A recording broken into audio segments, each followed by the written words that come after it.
কেরানীগঞ্জের বাবুবাজারে 12তলা ভবনে আগুন লেগেছে। নিয়ন্ত্রণ আনতে কাজ করছে ফায়ার সার্ভিসের 15টি ইউনিট। ভোর 5:30টার দিকে আগুন লাগার খবর পায় ফায়ার সার্ভিস। এরপর তাদের 12টি ইউনিটে আগুন নিয়ন্ত্রণের কাজ শুরু করে। আগুন আরও ছড়িয়ে পড়লে পরে আরও 3টি ইউনিট যুক্ত হয় তাদের সাথে।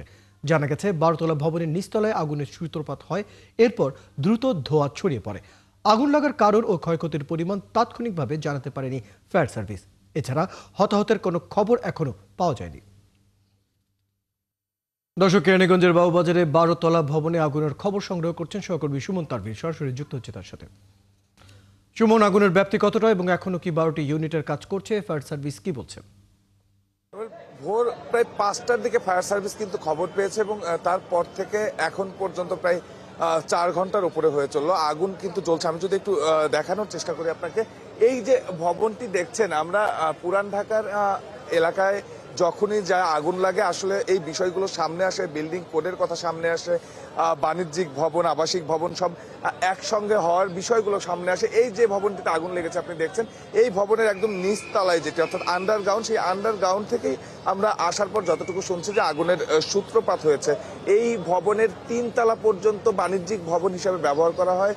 দোতলাটি দেখছেন বিভিন্ন গার্মেন্টস প্রতিষ্ঠান আছে, গার্মেন্টসের এক্সেসরিজ, গার্মেন্টসের বিভিন্ন পোশাক কারখানা, এবং নিচে মূলত হচ্ছে জুট গোডাউন, জুটের গোডাউনগুলো আছে। এবং সেই জুটের গোডাউন থেকে আমরা এখানে আসার পর যতটুকু শুনতে পেলাম, যারা বাসিন্দারা আছেন তারা বলছিলেন জুটের গোডাউন থেকেই সকালে আগুনের সূত্রপাত হয় এবং তারা যে সময়টি বলছেন সেটি প্রায় ভোর 4টার দিকে, 4টায় আগুনের সূত্রপাত হয় এবং সেই আগুনটি খুব ছোট আগুনই ছিল। যদি এই ভবনের আসলে কোন রকম কোনো অগ্নি নির্বাপক ব্যবস্থা থাকতো তাহলে সেই সময় আসলে যারা বাসিন্দারা আছেন তারা বলছিলেন যে তারা নিজেরাই সেই আগুন নিভিয়ে দিতে পারতেন, কিন্তু আসলে কোনো রকম কোনো ব্যবস্থা না থাকার কারণে সেই আগুনটি আস্তে আস্তে ছড়িয়ে কিন্তু যে ভবনটি দেখছেন এবং আশেপাশের যে ভবনটি দেখছেন, এটা এই ভবনের পেছনের অংশেও কিন্তু আগুন চলে গিয়েছে। এবং ফায়ার সার্ভিসের আপনি জানেন যে 12টি ইউনিট কিন্তু প্রায় 4 ঘন্টার বেশি কাজ করেও কিন্তু সেই আগুনকে নিয়ন্ত্রণে আনতে পারছে না। এই যে বিল্ডিংগুলো কিংবা এই যে ভবনগুলো আসলে তৈরি করা হয়েছে, এই ভবনগুলোর মিনিমাম কিন্তু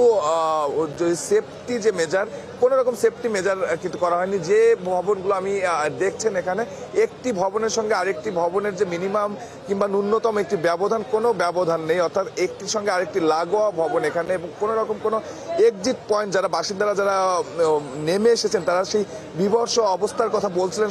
ভোর 4টা সবাই যখন ঘুমিয়েছিলেন তখন তারা আগুনের আঁচ পেয়ে তারা তাদের শরীরের উপর দিয়ে কিছুক্ষণ আগে আমি দুইজনের সঙ্গে কথা বলছিলাম যারা এই ভবনের 7 তলায় থাকতেন, তাদের শরীরের উপর আগুনের ফুলকি পড়ছিল আর তারা তাদের সন্তান এবং পরিবার নিয়ে নামছিলেন। এই বিভৎস সিনের কথা, দৃশ্যের কথা তারা যখন বলছিলেন, এই বলা পর্যন্ত না থেকে তারা বলছিলেন যে যারা নিচে বাণিজ্য ব্যবসা করে, তারা যারা গোডাউন পরিচালনা করে, সেই গোডাউনগুলোকে তারা বারবার সতর্ক করেছেন যে তারা তাদের মালামালগুলো যেন একটু গুছিয়ে রাখে এবং একটু সাবধানে রাখে। তারা কোনো সময় কিন্তু সেই কথাগুলো শোনেনি। এবং এই যে ভবনগুলোর মালিক, সেই ভবনগুলোর মালিকও কিন্তু খুব বেশি মালিক না। তারা বলছেন যে এইটাই এখানে যে 4টি ভবন আছে, 4টি ভবনের মালিকই একই মানুষ এবং তিনি এখানে থাকেন না। আপনাকে একটু বলে রাখতে চাই যে কেরানীগঞ্জের এই জায়গাটিতে, অর্থাৎ আমরা যে জায়গাটিতে আগুন লেগেছে অর্থাৎ বাবুবাজার ব্রিজ পার হওয়ার পরেই ব্রিজ সংলগ্ন কিন্তু এই জায়গাটিতে আগুন লেগেছে। এবং এই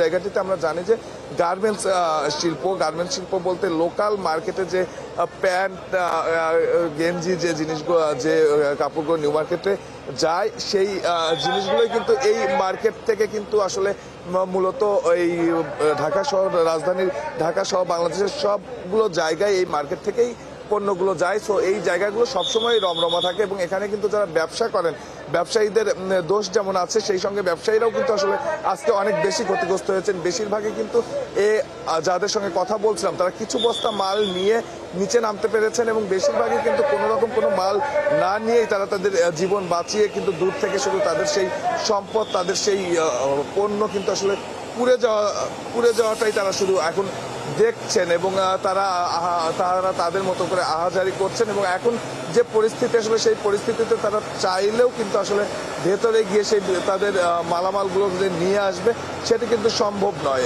আমরা তাদের বলছিলাম যে আসলে কি পরিমাণ মালামাল কিংবা অর্থনৈতিকভাবে কেমন ক্ষতিগ্রস্ত তারা হতে পারে, সেই জায়গা থেকে তারা বলছিলেন যে প্রতিদিন এখানে মালামাল আসে এবং প্রতিদিন এখান থেকে মালামাল বের হয় এবং সেখানে কিন্তু কোটি কোটি টাকার মাল আছে। এক্সাক্ট ফিগারটা তারা এখন বলতে পারছেন না। তবে যে মানুষগুলো আছে, সুক্রিয়ার বিষয় হচ্ছে যে সকালে ফায়ার সার্ভিস 4টার পরে 5টায় যখন আসে তখন আগুনের পরিমাণ আসলে খুব বেশি ভয়াবহ ছিল না। সো নিরাপদেই কিন্তু যা মানুষগুলো আছে এই আবাসিক ভবনে, সেই মানুষগুলোকে কিন্তু তারা বের করে নিয়ে আসতে পেরেছেন। আপনি দেখছেন ফায়ার সার্ভিসের যারা কর্মীরা আছে তারা কিন্তু আপনার চেষ্টা করছেন তাদের আগুন নিয়ন্ত্রণে আনার, এবং এরই মধ্যে 12টি ইউনিট এখানে কাজ করছে।